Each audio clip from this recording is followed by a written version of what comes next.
Happy Fun Friday. One of the best things to do on Friday is to master a test. We've been working so extremely hard all week. Now it's time to show what we can do. Take your time, do your best, listen to my video, help you get you some tips. First of all, start with your name on the papers. The answer key is the one that we check in. So double check to make sure that this is on here. Now yours is on a kind of a tannish sheet this week, but the tan doesn't show up good under my camera, so I got white. There's some problems that I can help you with. There's some on the back that I can't really help you with, but I'm going to read them to you.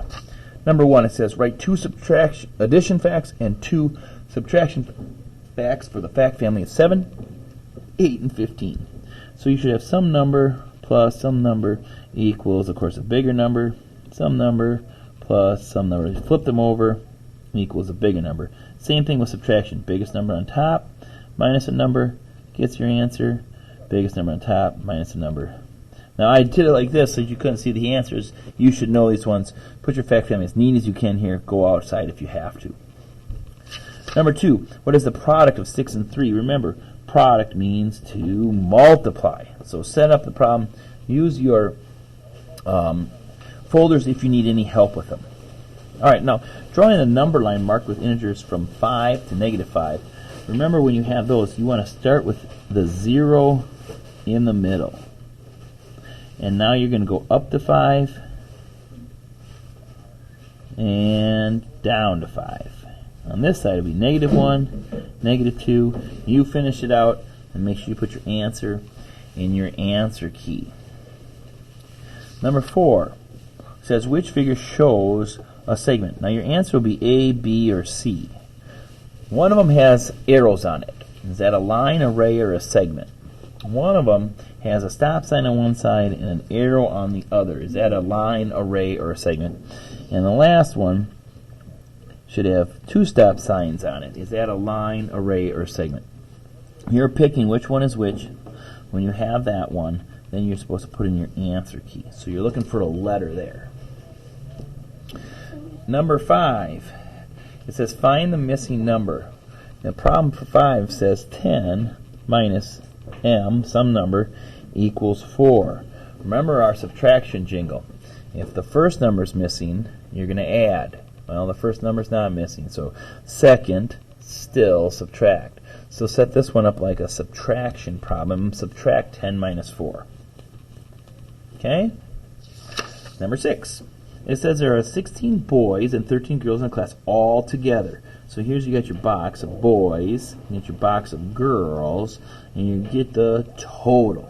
So fill in boys and girls at the top and come with your total at the bottom. How many boys and girls in a class? Your label could be boys and girls, or it could be children. Number 7. Chucho scored 13 points in the first half. If he scored 22 points in the whole game, how many points did he score in the first half? So I got first half, and I got second half, and I got the total. Which does he have? If he has the first half, put in the top box.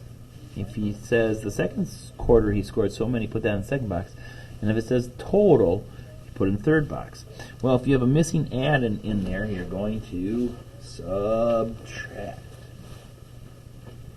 Number 8 says use tally marks to make 11. Remember, it's 1, 2, 3, 4, so the slash is 5. You keep going all the way up to 11. You want to come up with an 11.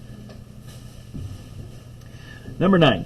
Which number sentence illustrates the identity property of multiplication? The identity property says you look in the mirror and you see yourself. Is this identity? Or is that the flip one, the commutative? Is this identity 4 times 1 equals itself? Is this the identity 4 times 0 is 0? Identity, you see yourself. That one should be a letter in number 9. Number 10. Change this addition problem to a multiplication problem. Remember, we're counting our groups of 6. 1, 2, 3, 4, 5 groups of 6. 5 groups of 6. 11 I can't help you with. It's just a subtraction problem. Line up the decimals in 12 and add. 13 addition. 14 subtraction, line up the decimals. And 15 is subtraction, you got to borrow across the 0. All right, number 16 says which digits is in the tens place? Say them with me. Ones, tens, hundreds, thousands, 10,000, 100,000. Say them with me. Ones, tens, hundreds, thousands, 10,000s, 100,000s. So you're looking for the one in the tens place. Number 17. It says use digits to write the number 21,350.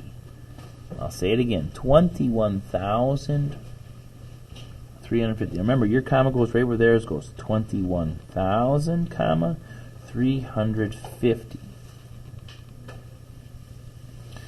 18, it says how much is 4 sevens? So that's like saying 4 groups of 7. 4 groups of 7. 19 is greater than, less than, or equal to. You need to decide. 1,323 compared to 1,332. I like to cross out the ones that are the same. 1,000, 1,000, 300, 300. You got 23 compared to 32. All right, so we got our terms in a sequence here. We got 7, 14, 21, 28, blank, blank, blank, blank. You're looking for the 8th term. All right, guys, when you're done, check out a few things over. First of all, you want to make sure you got work in every box. Next, we want to make sure that the ones that need labels have labels. Okay? And when you've written them in the answer key nice and super neat, then you can check this one as done, and you're set to go. God bless your math test.